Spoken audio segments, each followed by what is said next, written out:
Hello, Virginia.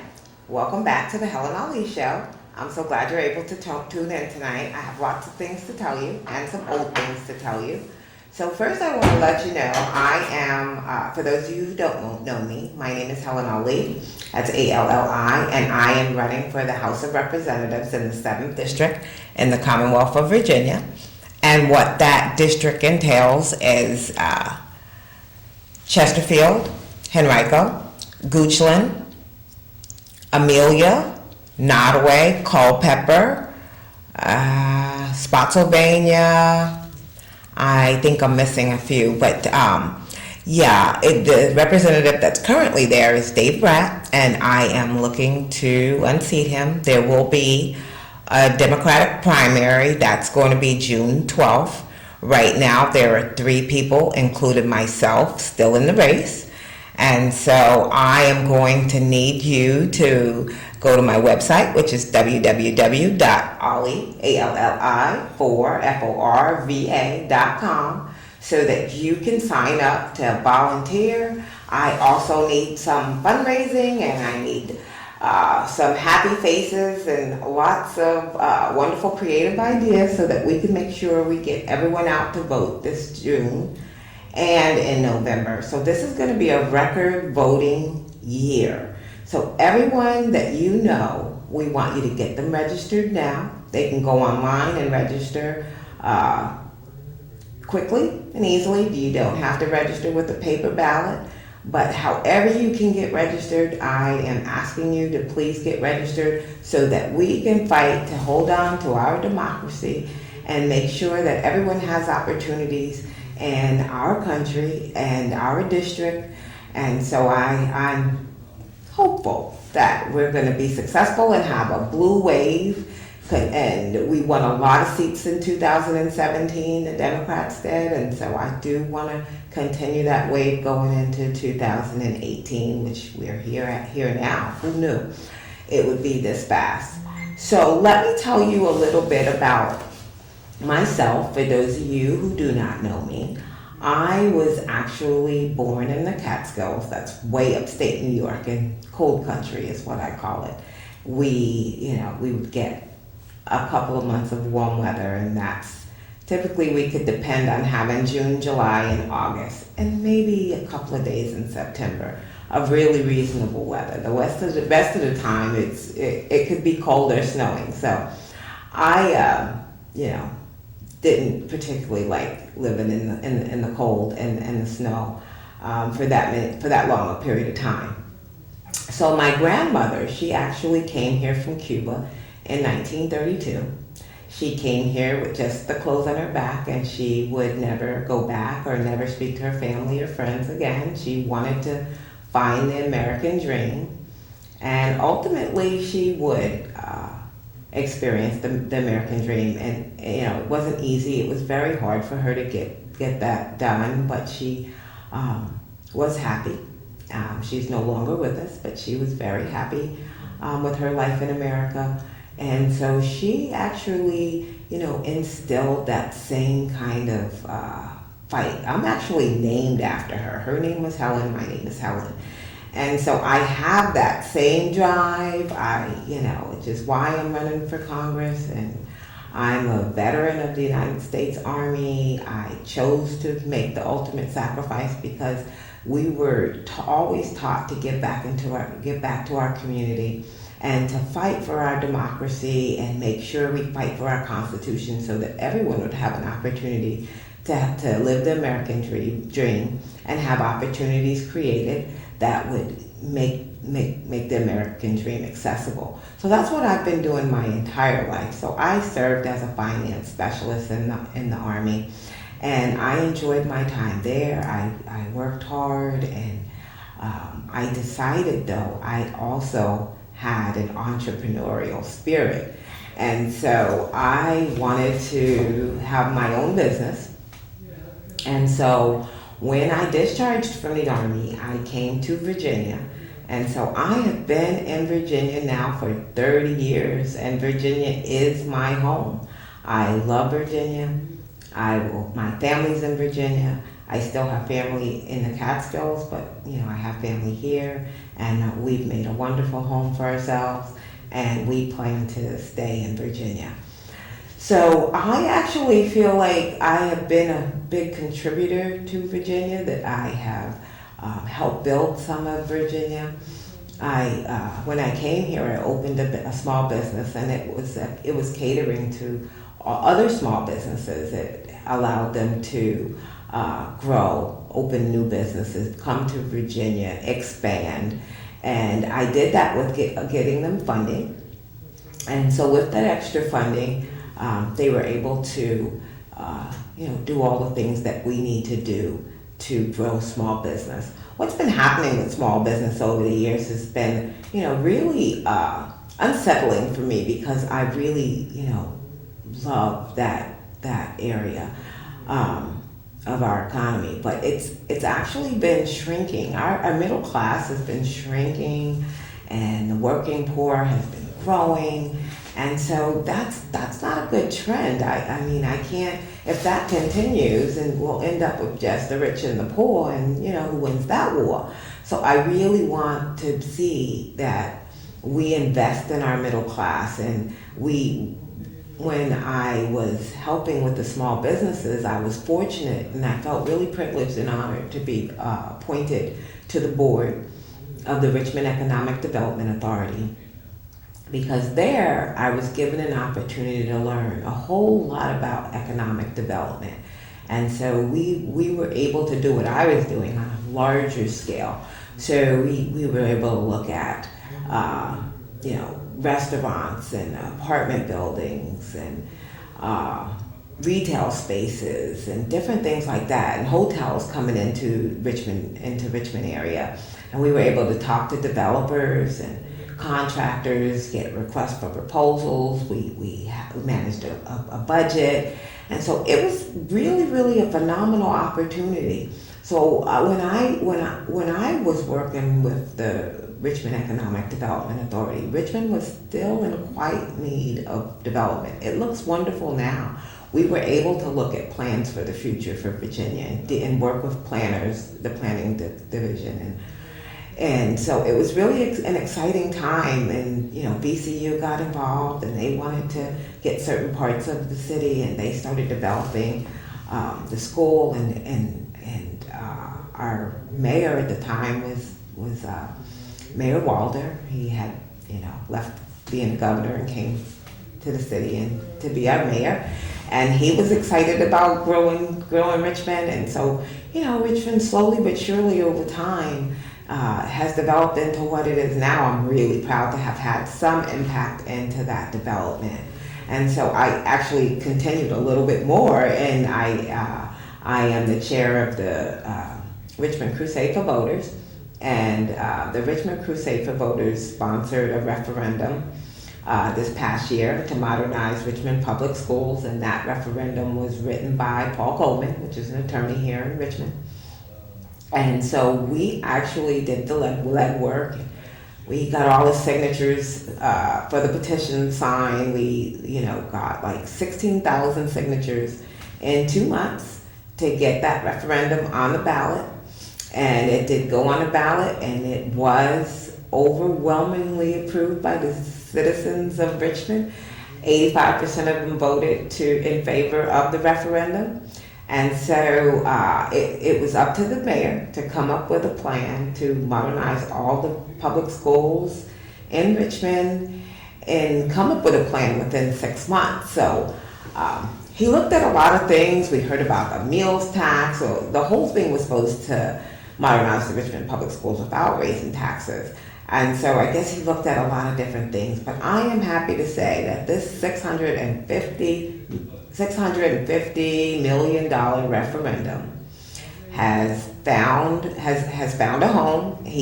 Our Mayor Stoney has found a way to get the funds. And so I believe 7 of the schools will begin their renovations this year. And then, I don't recall the whole schedule, but you can go online and read all about it. I'm so excited, like I am ecstatic. I like doing projects in Richmond. I live in Henrico. I actually live in Glen Allen. But I really like working in areas where I can just fit in and do something, because I want everywhere, our whole Commonwealth of Virginia, to be prosperous and grow. And that's going to bring thousands of jobs into our city. And so I'm really, really, really happy about that. So after I finished with the Richmond Board of the Economic Development Authority, I continued my own business. And I have been enjoying being a small business owner. Right now, I own a small business in Glen Allen as well. It is a medical clinic, and we specialize in biohormone replacement therapy and medical weight loss. And the clinic was initially open to bring affordable health care into the district. In those particular areas of medicine, it's very expensive. These are not things that are covered under insurance, and so a lot of women and men as well don't always get the treatment that they need because of that, because of the lack of coverage for insurance and for the price. So we actually are able to do it for a really fraction of a cost, maybe a third of what is the normal cost out in the area to get the treatment. So we also wanted to do the medical weight loss, which is by far our most popular product, and we wanted to help fight obesity and bring again another option to individuals who are fighting with their weight.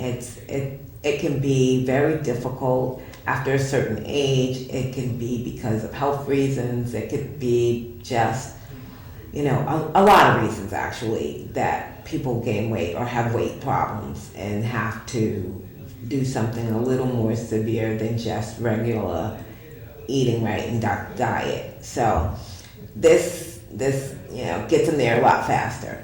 So I'm really excited about that. That's one of the reasons I became really passionate about health insurance, because, all over the Commonwealth, everywhere I go, people are most concerned about whether they're going to be able to afford their health care, whether their children will be able to afford health care, if they'll even have health care. And for, over a year, we fought to, make sure we keep the ACA. And as you know, the current administration is not a fan of the ACA, and they have done many things to dismantle it and to, have carriers, leave. And, so the prices are really, a little steep because, it's just, it needed to be maintained, it needed to be tweaked, it needed some things to happen for it to really,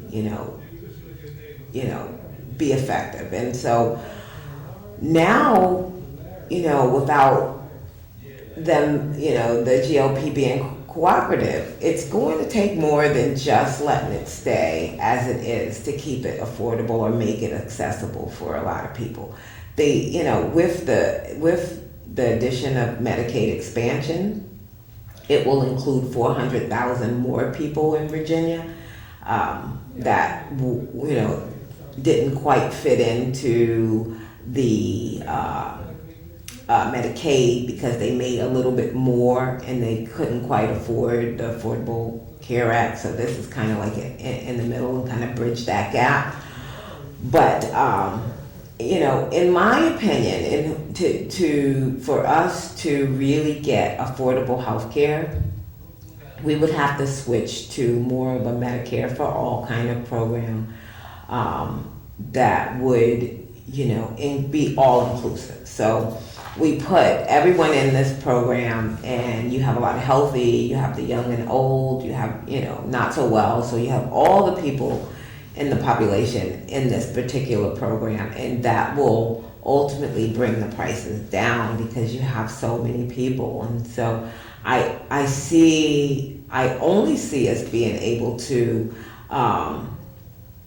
go to a program like that. I understand that our Senator Kane came up with something called like Medicare X, But there's a lot of different kinds of programs, universal health care, there's, a single payer ultimately, and, so we have to keep moving forward so that we can find what's right and what's working for everybody, because what seems affordable for some is just simply not affordable for everybody.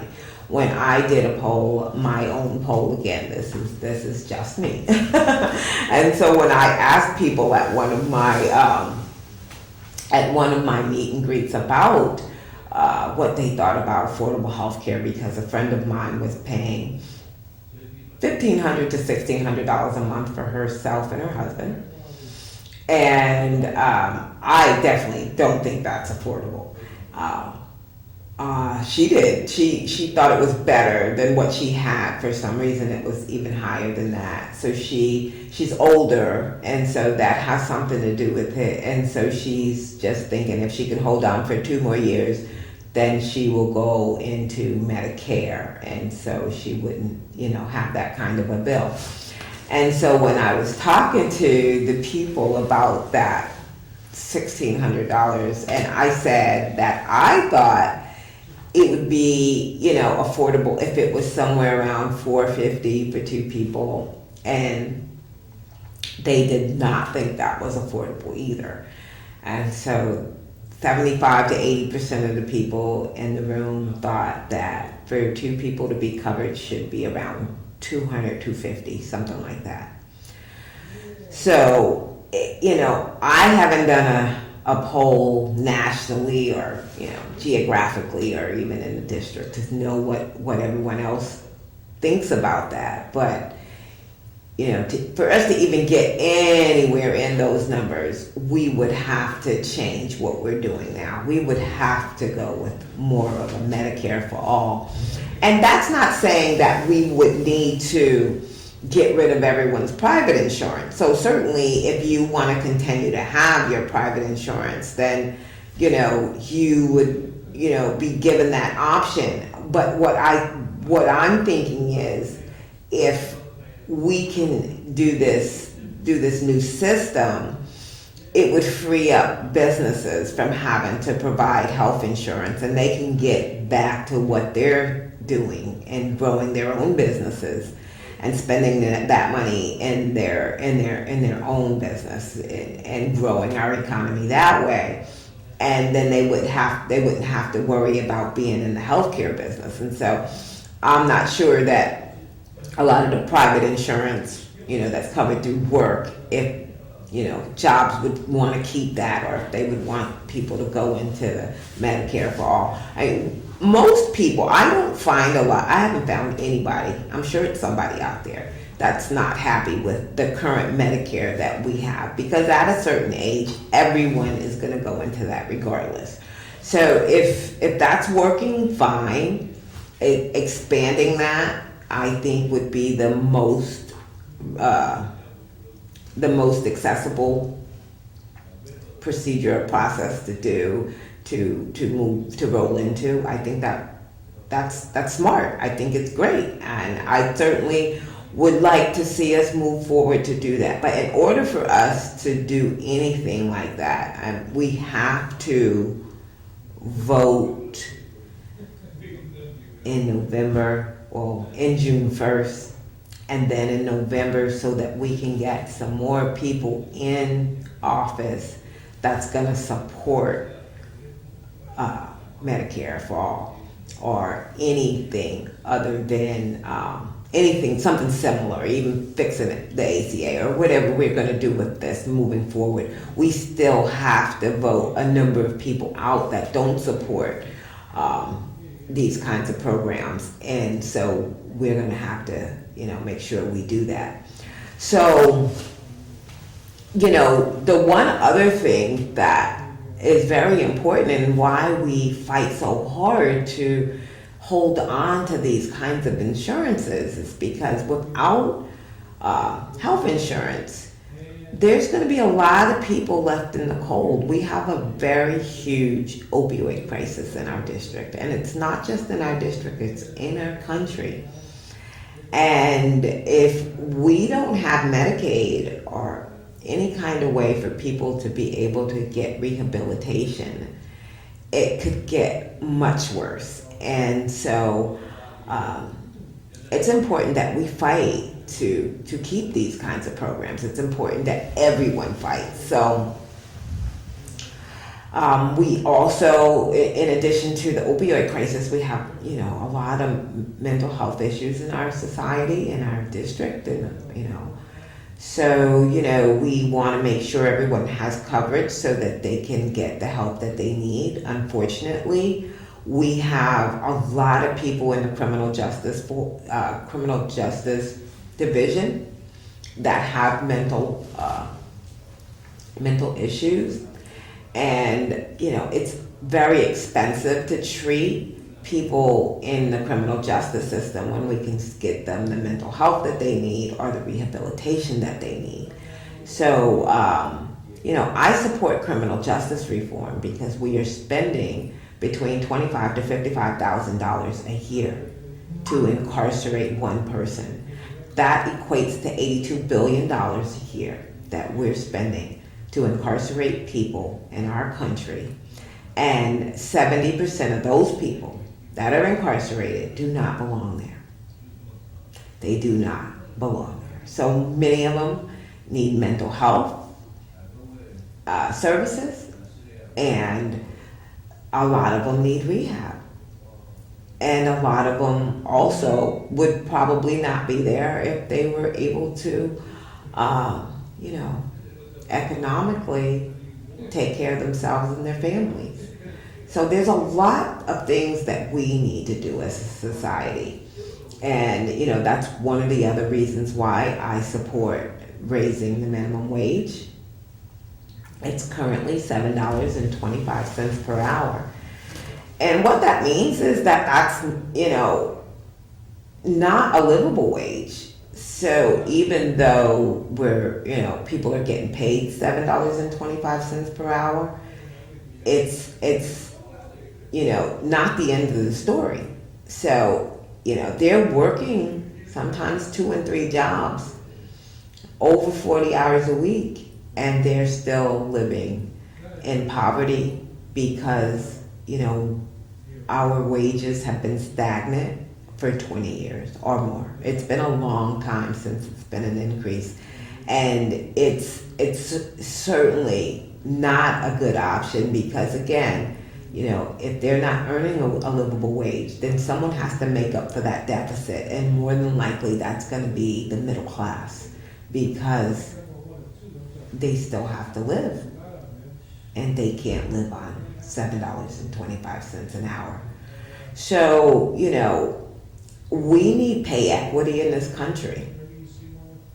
That's one of the number one areas that's causing our economy to be stagnant. The only growth that's happening is in the top 1%, while the middle class is shrinking and the working poor is growing. The profits for corporations are skyrocketing. I mean, they are doing well. They are doing really well.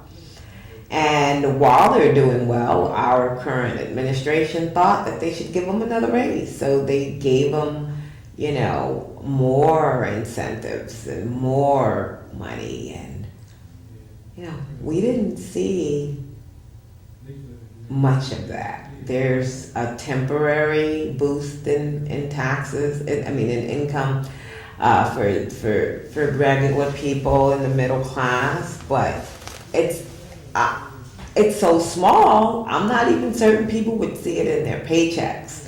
It certainly wasn't enough to do the tax bill that they just recently approved.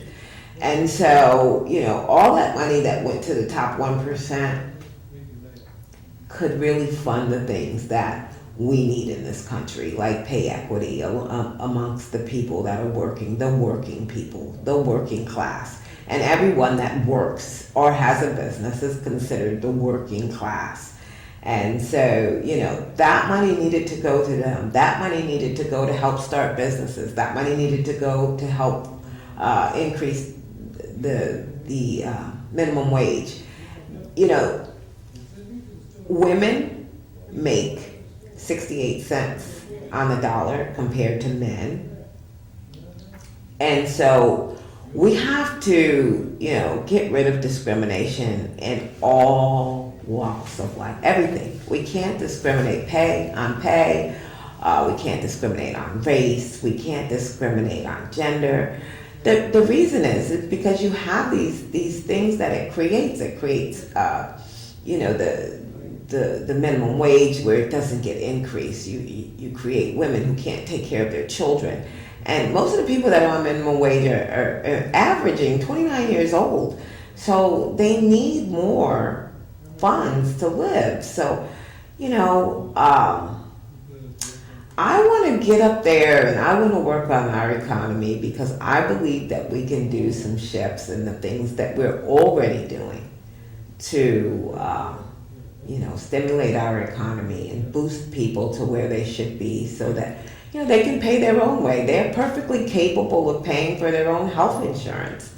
If they're paid properly, they can do it. And so, I want to make sure that's high on my agenda to go and work on. And there's lots of things that I'd like to see on my platform, but the top things right now is, for me, the three things is jobs. And so, to bring jobs into our district, we gotta do some changing. We have to start looking at how we're gonna rebuild our infrastructure. And so certainly that project with the city of Richmond and the schools, modernization of the schools, that's gonna bring in thousands of jobs into Central Virginia. And so, but all across our district, there, the roads and bridges and tunnels and different things like that, they really need repair. So I believe we have a responsibility to invest in our infrastructure. And I know that our current president did run on a platform that he was going to make our infrastructure a top priority and assist federally with funds. And now he did back out of that. I'm not sure if they'll, hold him to it or what's going to happen with that. But, we definitely will be able to create more jobs by, increasing the amount of funds that we put into our infrastructure. So I want to see us do a lot of that in our district. I also want to see us bring in clean energy jobs, and I want to see us bringing in, skilled labor to do some of the jobs that are already here that we don't have the labor force to work on. So we have to get the people that we do have up to par so that they can work some of these skilled labor jobs. And we can do something like that too. We can educate, our adults and our young people to be able to fit some of the jobs that we have. And then we have to create those jobs. We have to create more jobs than just minimum wage jobs. Those jobs are, not going to be what's going to sustain us. And we have to do better with creating more high-paying jobs for our economy to stay stimulated and businesses to succeed in 2018 moving forward. So it's going to be time for me to take a break. And so I am going to take a few minutes and I will come back and I will tell you about the other things that I have planned for the district and how I think you can help me and how I think we can build a community that's all inclusive. So I hope you'll come back. Thank you so much. This is Helen Alli.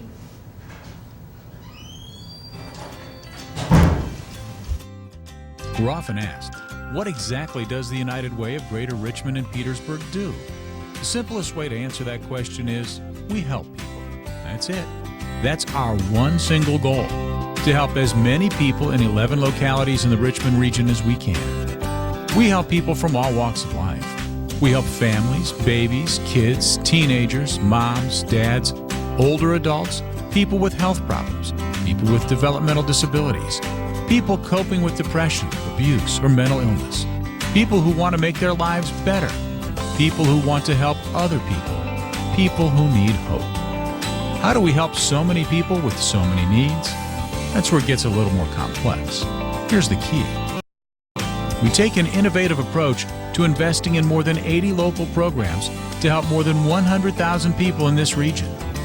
Instead of focusing on one single issue or cause, we focus on a combination of issues that are the building blocks for a good life: education, income, and health. This way, one donation not only goes to the need everyone is aware of, but also to those less obvious but no less important. Help is available, whether it's to teach a child who is disadvantaged to read, provide food and shelter to a homeless family, or keep an elderly person in their home longer. This level of helping is possible because tens of thousands of people across our region generously make donations because they know their money helps our whole community, including people they know, whether it's neighbors, friends, co-workers, family, or even themselves. The beauty is the money raised here stays here in our local community. And this is where it gets really cool. Just like all kinds of people support United Way, all kinds of people make the decisions for funding United Way programs. That's right.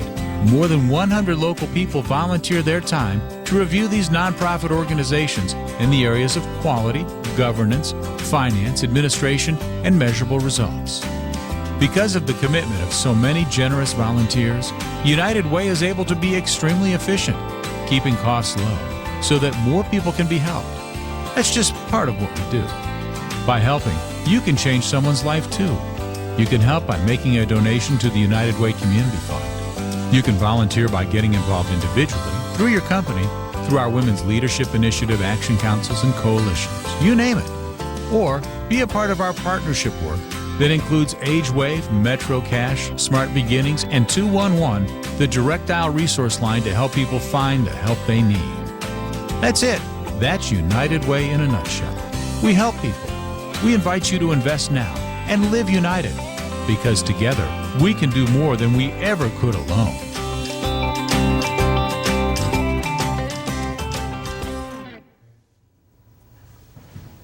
Hello, thank you for coming back. This is Helen Alli with the Helen Alli Show. And for those of you who are just tuning in, I am running for the House of Representatives in the 7th District. And, that's primarily Henrico, West Henrico, and Chesterfield, and Goochland, and Culpeper, and Nottoway, Amelia, Spotsylvania, and there's a few more. So if you don't know what district you're in, happens to be the 7th District. If you don't know what district you're in, you can Google, your address, and it will tell you which district that you are running in. So why I'm saying this is because, we have a race coming up this year. It's going to be very important for you to vote in it. It's going to be very important for you to get your family to participate. If you have high school students that are 17 and are going to be 18 this year, it's important to get them registered to vote. It's important to bring your elderly to vote or do absentee ballots. You can actually, I believe, I'm not sure, once you get registered to vote, at some point you will be able to order an absentee ballot. That's usually a month or so before. I'm not sure. I did it one time. I voted absentee. And so, you don't even have to go to the, election polls on the day of. If you get your ballot early, mail it in, and then you won't have to worry about it. You'll be able to have your vote counted. We need all votes to count. We need all votes to count this year and next year. Well, every year. There's an election every year in Virginia. These elections are very important. They determine everything that you do. If you're upset about how, many things happen, if you're upset about statues, if you're upset about, taxes, if you're upset about healthcare, anything like that. If you have concerns about all these things, that is exactly why it's important for you to vote. Not only is it important for you to vote, it's important for you to find out something about who's running. It's not a good idea to just go eeny, meeny, miny, moe. And I'm laughing because there are people who do that. There are people who do that. They just, and they go, well, I voted, down the ticket. You know, it's a good idea to find out, because there are differences in every Democrat and every Republican. There might be far left ones or far right ones, or, you know, but you should be voting for the person that is going to be the best fit for your household. So if, you know, this person is, you know, wanting to fight for health care but not jobs, or if they want to fight for the environment and they're not so much into anything else, or, you know, if they're, you know, just like one ticket items, you know, one item tickets or things like that, or whatever it is, you know, if that's not going to fit you in your household or your community at whole, you know, I would think you would want to do what's best for your community if you're involved. But you vote for what's best for your household. And, you know, don't be bullied by people. There's, you know, I've been watching this race in particular, and what I've been finding is that there are a lot of people who seem to want to be the voice for a lot of homes and a lot of other people. And they are aggressively, you know, trying to influence people to vote for people that they want to vote for. That's not how this works. So my suggestion to you is figure out who you want to vote for, who's going to work for your household, and just keep it to yourself. You don't have to talk about it. You don't have to say anything. If, you know, if this particular person, you know, is not popular at all, but it fits your home, okay, then you do that. If you don't really care about, you know, for the greater good, then there's people out there for that. You know, ultimately, I'd hope that we would meet somewhere in the middle, but because of all the gerrymandering that's going on with the districts, and, you know, we haven't had a lot of, you know, meeting in the middle discussions. It's been all the way far left or all the way far right, and there is a middle ground. And so, you know, you have to be able to compromise, because if you don't compromise, then, you know, nobody gets anything. And I'm pretty confident, and I could be wrong, but I'm real confident that our Congress is not doing much of anything these days, because no one's talking and no one's cooperating. And, you know, we have the current administration that's, you know, just being a bully and running around and, you know, bullying everyone, and just, you know, not getting things done for the betterment of our country. And I want us to get involved, because, you know, every year we send people to Congress. We spend a lot of money. We send someone to Congress every other year, but every year we have elections, and we spend a lot of money to send people to go work for us. But when we send people to Congress, I mean, some of them raise millions of dollars, which is, you know, unheard of. It shouldn't even be, you know, that kind of thing. That's an extra tax on the people. But in any event, we raise all this money and we send people to Congress to go fight for us. But instead of going to Congress and fight for us, they go to Congress and fight for corporations and special interests, and, you know, like NRA and Dominion and things like that. So, you know, it's important that we have representatives that are truly going to represent our best interests and represent the district at large.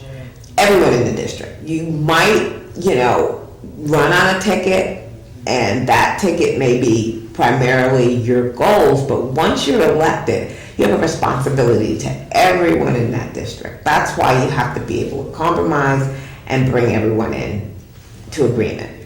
And so, that's the main issue that I have with our current representative.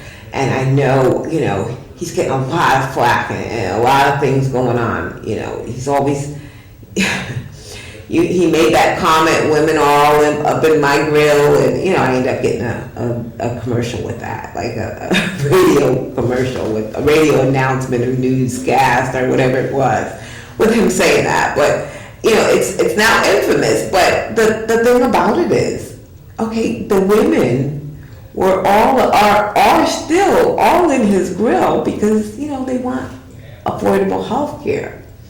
And his idea of affordable health care is not in line with what his district believes is affordable health care. Somewhere along the line, he was a teacher at Randolph-Macon, which I assume is a reasonable job, making a reasonable income. And some way he got to Washington and he started representing the top 1%, corporations. I don't know anybody in our district that's in the top 1%. I'm sure there are some.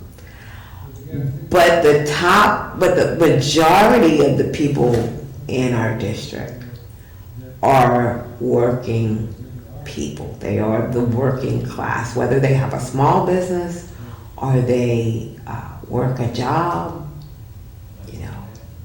They are the working class, and they need affordable health care. So I'm certainly not sure why he's lined up this way. That's why it's very important to make sure that you select representatives. And I know in this case, this was probably difficult, and this was, people were very disappointed with Eric Cantor, and, he was the only thing available, so I'm sure that's how he easily won. But, you can't always just look at the package, because the package undressed is a lot different. Even the 7th district is very deceiving in itself, because on the surface it looks like, everything's lovely, everything's fine, everyone's making a good income, and there are no problems. But there are problems. There are quite a few problems. Our children are going to school. Lots of them are coming out with debt that's unbelievable. That they may or may not pay off in a lifetime. And so, I'd like to see, some of that money that we give the corporations given to children, so that they don't have to take on all that debt to begin with. I'd like to see us, have debt-free college for, the first 4 years, if that's what a person would like to have. Or I'd like to see, some kind of payment forgiveness programs for the people that are already in debt from going to college. I want to invest in these kids, because these are our future. And so if they can't live, and they've gone to get educated to help America, then how's that gonna leave us? Because what's happening with quite a few of these kids that come out of college is they aren't even getting full-time jobs. Some of them are getting 2 part-time jobs. So 2 part-time jobs equals not much more than minimum wage and no benefits with a college degree. And so with debt. So how, that's just not something that we should be encouraging. We should be coming up with innovative ways to educate our kids so that our kids can become productive citizens, and that they have futures with jobs that will be able to accommodate them. And so it's up to us to create that kind of environment. That's why I'm really happy that I love economic development and I love healthcare, and I'm passionate about kids. because I can, work on all these areas and, help to make our schools better. Because I don't think we should privatize schools. I'm a product of public education. I'm not the smartest person on earth, but I feel like I had a great education. College wasn't expensive. I was able to pay for college. I did pay some loans off. I did go into the military so I could help with some of the expenses of college. But college was nowhere near the cost that is now.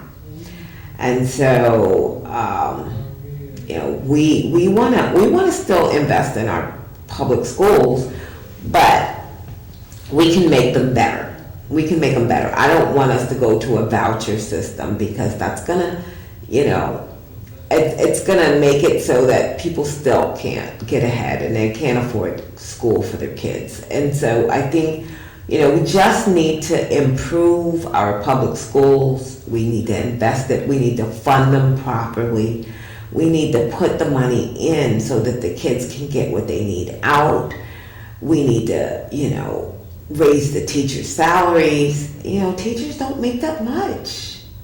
And we're trusting them with our most precious possessions, which is our children. And so, if you're going to want to get the best out of our educators, then I think we need to compensate them. I'm not certain why it's not at the top of our priority to compensate our teachers, because our teachers have a tough job.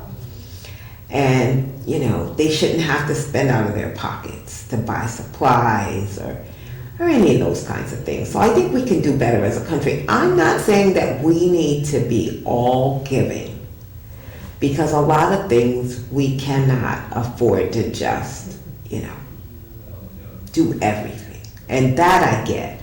We can't afford to do everything. People want lower taxes. And I think we do need tax reform. But I think where we're going to get our money to cover a lot of the things that we really need that I talked about here today is we're going to have to adjust the taxes for the very rich, because they didn't need that tax cut, that tax break. And so, they need to pay their fair share of taxes. I'm just not understanding why, they're getting away with not paying taxes. And, we have to hold the burden of carrying the country on our backs. And that's where you're finding people to be more and more, discouraged, and they just need something different. It prompted a lot of people to vote for Donald Trump because he was giving them hope. It was false hope, but hope, no doubt. And, when people get desperate, these are the things that they feel like they have to do because they want to be able to live and they want to be able to achieve the American dream. And to do that, it takes the funding. It takes funds, and it takes everything working properly. So, I want to see us look at families first and build bridges and not walls. All these walls that's being built now, the walls that Donald Trump wants to build, the one wall there, and, to keep out Mexicans. These are the kinds of things that keep us in the position that we are in right now, and that we can't seem to move forward because we have to keep looking back to a painful past. And that past doesn't have a future because we can't get over it if we have to keep looking in the past. We have to be able to move past that and become an inclusive community that's diverse. Our communities are becoming more and more diverse every day. There are a lot of different people that were not here 20 years ago that are here now, and they are citizens of the United States of America. They come from all over America because America is made up of a lot of immigrants. And so we have to make sure everyone is welcomed.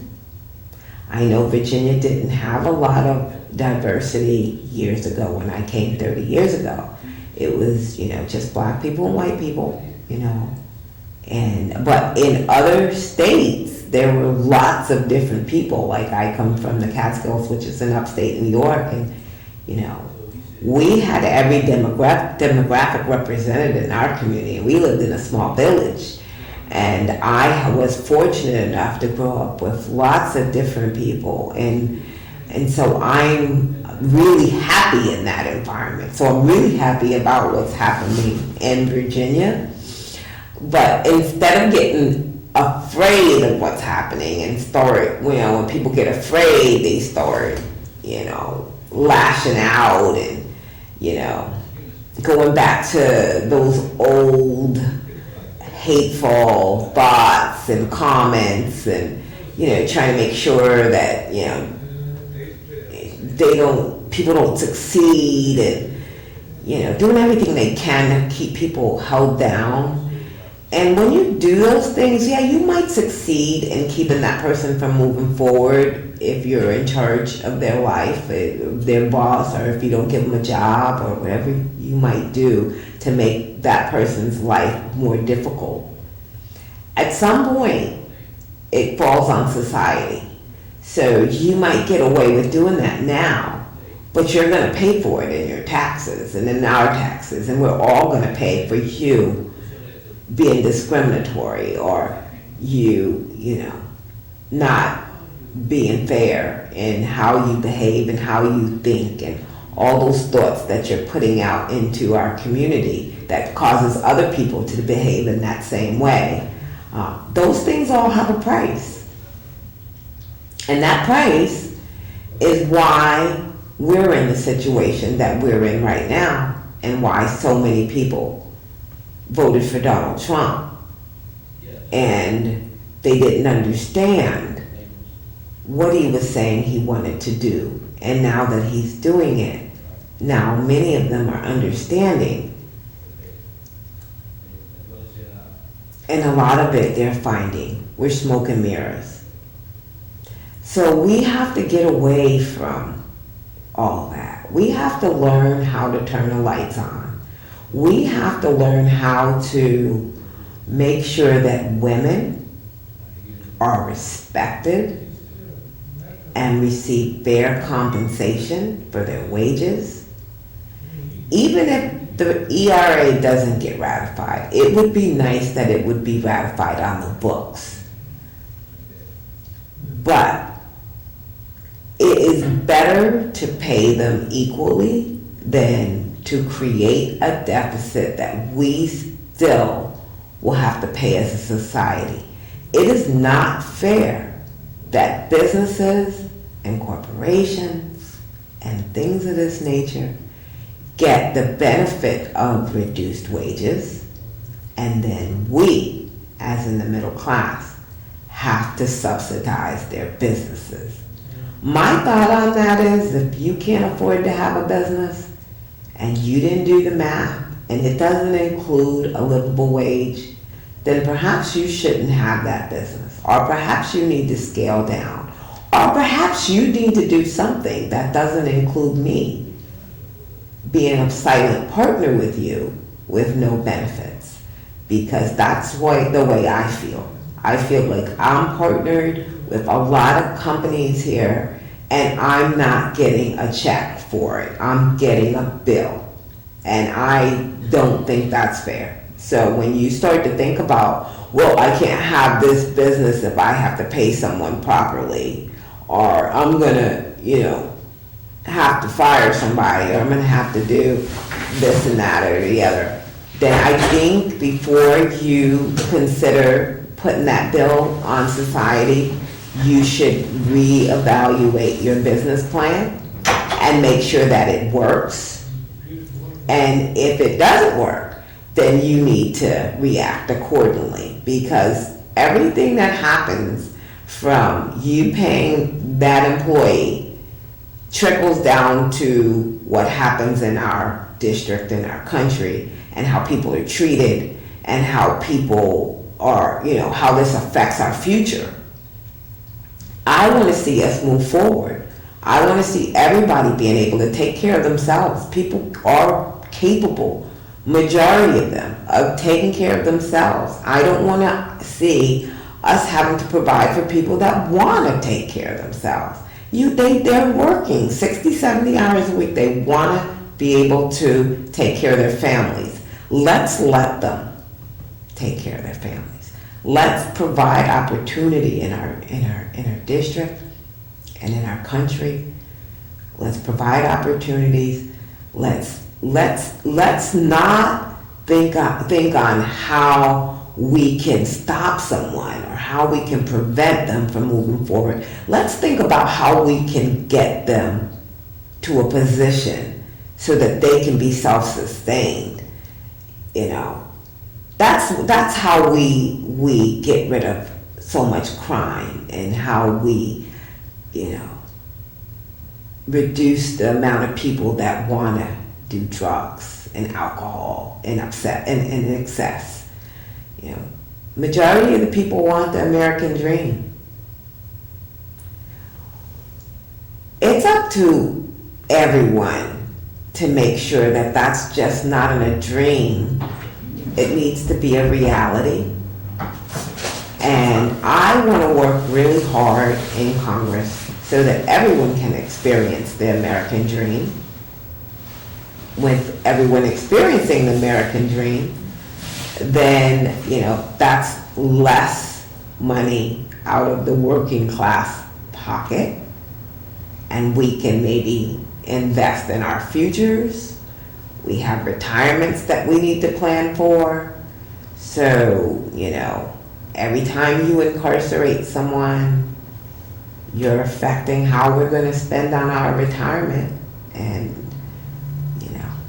I do have something to say about that. And I'm not sure all of America knows that, what's happening here in our criminal justice system, or what's happening really in healthcare. A lot of people haven't spent a lot of time understanding all about that. But I've spent a lot of time.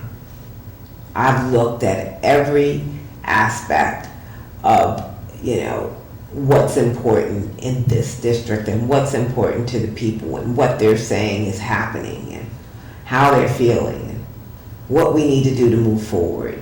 I have a pretty good handle on it as well.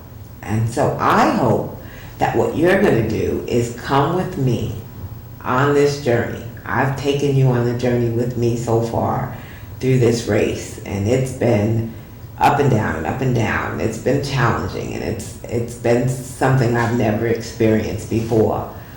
And so I want you to continue on this journey with me, but I want you to literally get on board with me. I want you to, figure out how you can volunteer. I want you to be able to donate. It's important that you donate to campaigns. That's extremely important. So, I want you to go to the website, and I want you to look at the buttons that are there, read everything you can about the platform. Look at the contracts that I signed. I signed contracts along with 200 or so candidates across the country. We want to get we want to get campaign finance reform done, because it's very important. We want to get big money out of our government and out of our politics and out of our elections. We want corporations out. We want the NRA out. I want gun control. I am probably one of the first people that came forward and said that, I would support gun control. So my name is Helen Alli. I hope you'll vote for me. I plan to see you soon. Thank you so much for joining me this evening. Have a great night.